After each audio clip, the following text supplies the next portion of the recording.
CTV News at 5 with Hudson Mack.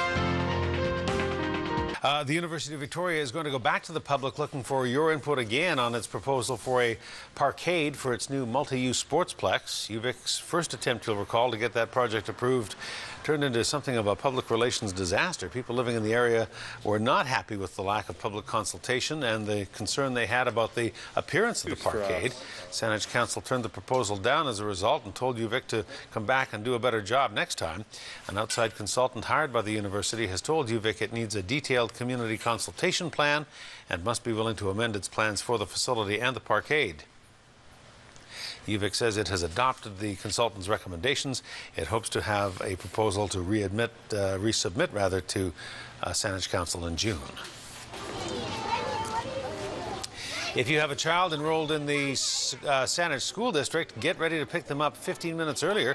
The Saanich School Board says it is reluctantly going ahead with its plan to move recess up to the end of the day.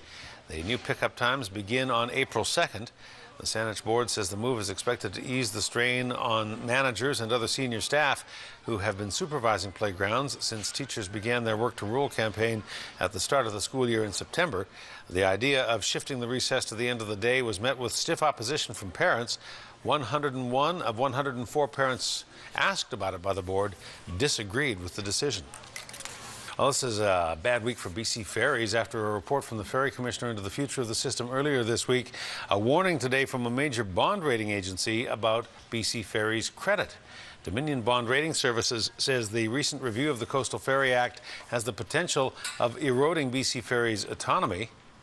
The group says adopting all of the changes proposed in the report would make BC Ferries' operations and financial position even more dependent on the regulatory system.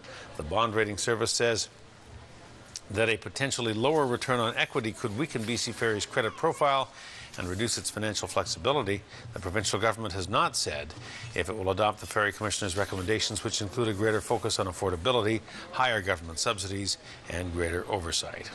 A Victoria soldier was honoured today for his accomplishments in the Canadian Forces by the Governor-General.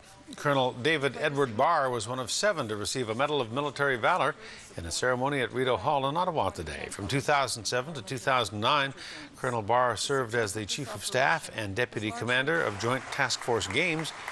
Barr was recognized for his significant role in the Canadian Forces' provision of security support to the Vancouver 2010 Olympic and Paralympic Winter Games.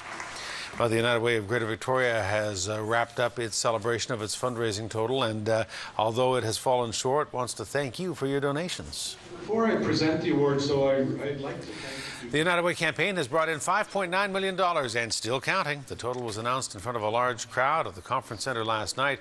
Spirit Awards handed out as well to individuals and organizations that have made significant contributions to the United Way through the various workplace campaigns. The Department of National Defence led the pack again, making the single biggest contribution.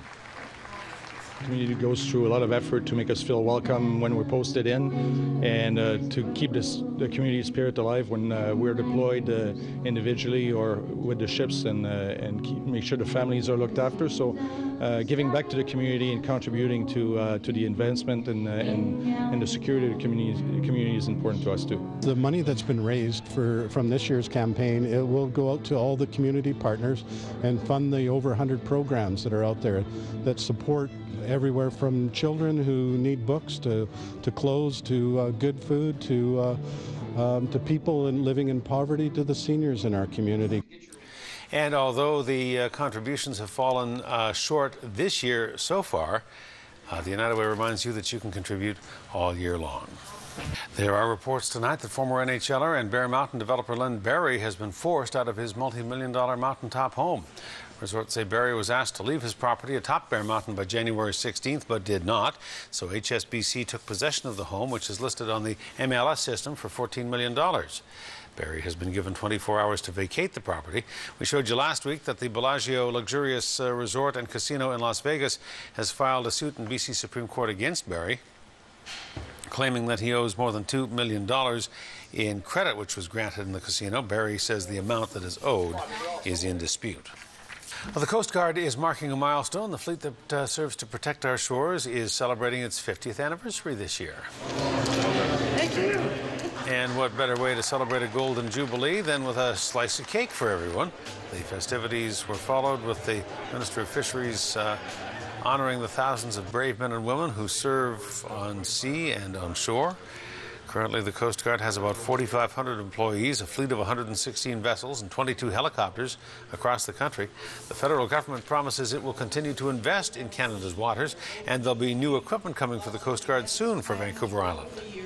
In the Pacific region here, there's of course the hovercraft, which is on the mainland, but it services other places along the coast as well. So that's going to the new one's going to replace the PNAC that's over there. But there's going to be a couple of midshore patrol vessels they're going to be in this area here, along with a fisheries science vessel. Canada has the longest coastline in the world, and many people either live on the water, many make their living on the water, and so providing safe and secure waterways is very important to us, and that's why we've been making some considerable investments in the Coast Guard in the last number of years. The Harper government has committed nearly $1.4 billion to the Canadian Coast Guard fleet since 2005.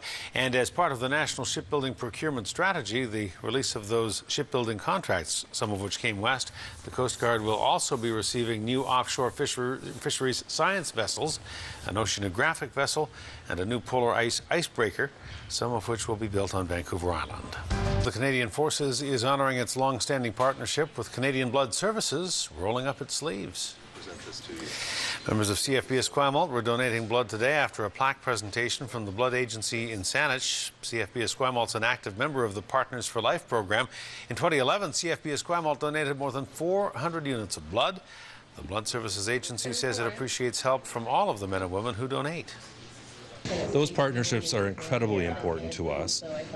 In the case of National Defense, it's an organization whose leaders, the senior people in that organization, support the blood cause. They can help promote it. They can help promote the need for donors and for donors to continue to donate time and time again. It just takes an hour or so, and it doesn't hurt, really. I mean, a little tiny prick, and that's it. And yeah, if it helps people, that's, why not? Partners for Life members donate more than 25,000 units of blood in BC, including 3,700 donations from first-time donors. RCMP have now found the weapon involved in a stabbing in a nightclub in Nanaimo, but it is not the one they expected. In early December, a man went to the hospital to be treated for stab wounds. He told police he had been attacked at the Level 2 dance lounge on Skinner Street in downtown Nanaimo. After investigating for several weeks, police determined he was stabbed, but not by another person. His wounds were caused by a beer bottle. They conducted a very thorough examination of the scene. They talked to bar staff. They tried to talk to as many people as possible, the victim including their friends. They also reviewed videotape from the scene. It's their determination after a 3-week file review that there was no stabbing. And in fact, the individual involved had stumbled against a tray, knocked over some glasses, and fell and cut himself on a broken beer glass. Police say the man didn't necessarily file a false report of being attacked. They believe alcohol may have played a role in his confusion as to how he became wounded. A memorial bench has been unveiled in Nanaimo to honor a local realtor who was killed in an explosion in Mexico. Malcolm Johnson died in November 2010. He was in Mexico for his wedding and to celebrate his daughter's first birthday. The explosion at the resort where they were staying killed several other Canadians as well and was blamed on shoddy construction. Johnson was well known in Nanaimo's business community and was committed to revitalizing the downtown core. Where it's situated, he's got Coast Realty where he worked, he's got Studio NA, and he's got the greatest street in Canada all the way down. I mean, he would just be ecstatic. He was such a passionate guy about downtown that it was the least, I feel, it's the least we could do.